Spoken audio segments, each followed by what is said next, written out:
This is Ramon, channel is Alpha 4. I'm switching up my setup because going forward I'm going to be switching how I do my videos. Not quite yet. I got about 10 more Bible videos and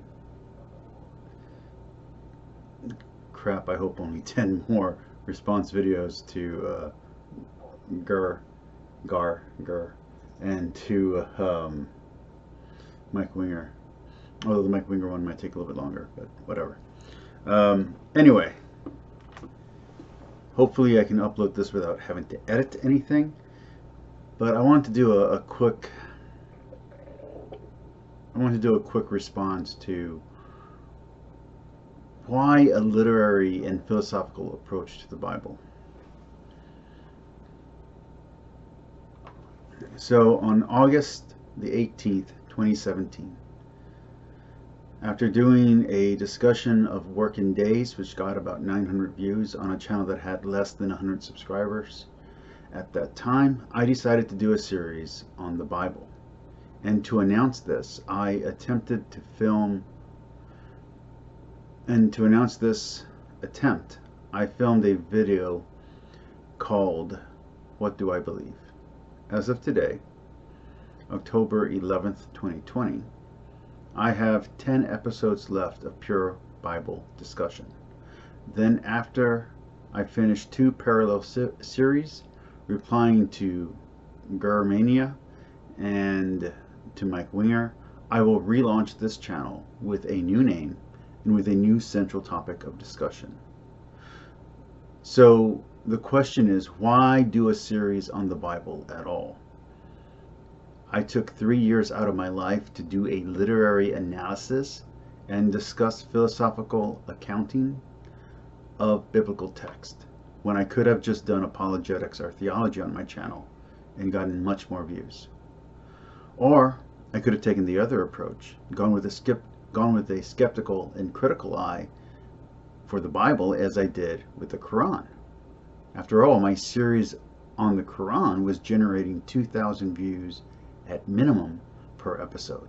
So why not do either of these more popular methods when looking at the Bible? Well, the answer is simple. I hadn't seen anyone else doing this type of approach on the Bible or biblical material. Everyone seemed to have an agenda or an axe to grind, and I wanted to examine the literary context and the feat of the Bible on its own, as I have done for Hesiod, Homer, Tolstoy, Dostoevsky. For one thing, I would see academics, skeptics, and popular atheists misquoting and misrepresenting the biblical text.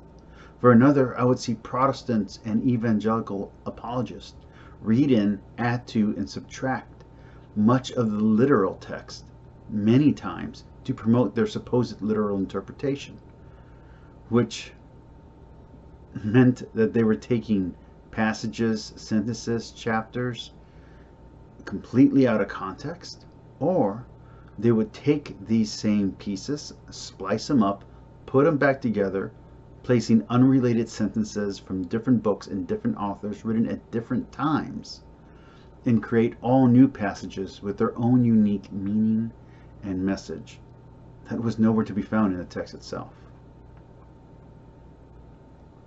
The second reason is not as simple, but it is perhaps more profound.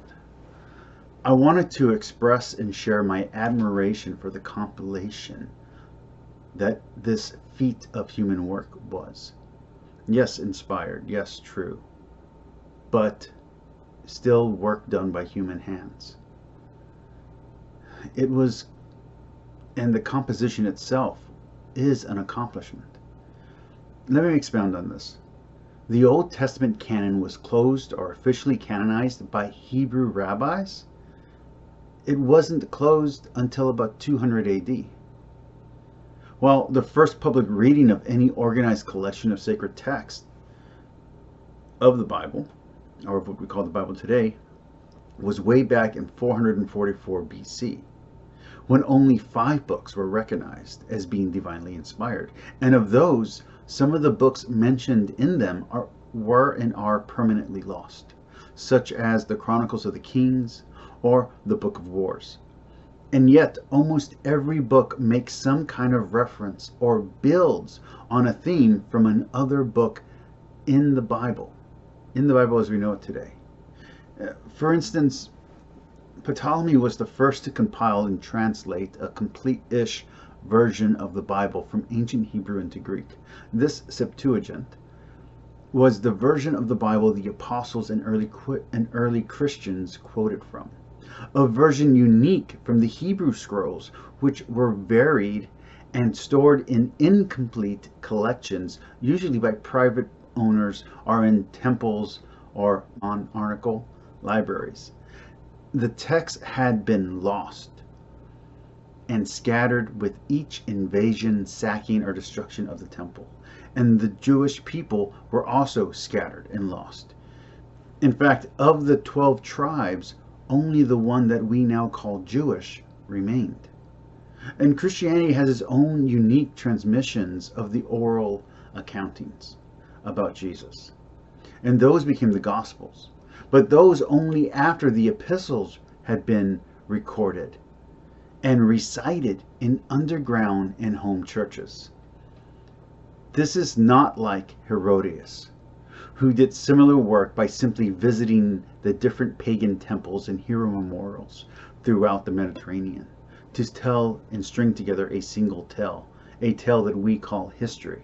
No, this work was done, the biblical work, was done over 2,000 years in different languages, some of which were attempts to recreate lost records out of fragments or oral memory. Some of the best books are just summarizes of other books that are now lost, or they are polemics against other traditions, beliefs, and state-instituted religions from the surrounding mega-civilizations that would attack and sack and be in conflict with the Israelite and the Judaic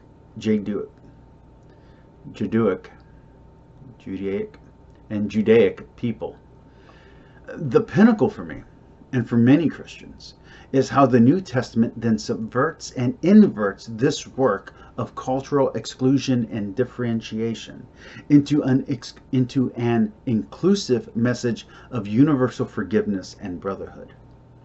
But unfortunately, once atheists found my channel as I engaged in a Questions for Christians challenge on the Bible to share my views and admiration for this book, because I am a Catholic Christian or a Christian Catholic myself who believes and trusts the Bible, that became the main focus of the comments underneath my videos, and eventually led to my channel dwindling in views as overtly Christian defenses became the majority of my work, and I lost viewers that I had cultivated in my previous videos on martial arts, literature, and philosophy.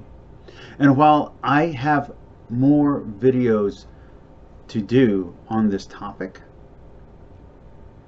eventually this will end. For just to cover the Bible in full, it would take a minimum of 6 years. And I do not wish to spend the rest of my YouTube career, as minimal as my presence on the platform may be. I don't want to spend that time just focusing on excluding an audience. I want to include as many people and have a discussion with as many people as possible. Yes, I'll still have some biblical topics to talk about, but that might not be done on this channel. It might be done on another channel or focus only on religion. More than likely, it will be on my Discord server. That will be Alpha Centurion 4. So if you want to talk religion with me, especially after this channel comes to an end in its current form, that will be where to do it. There and on my Tumblr page, where I post articles that I write on religion and philosophy. As for this channel, somewhere between 10 to 20 videos from now, you will see a hard change in the content. I don't know when or where.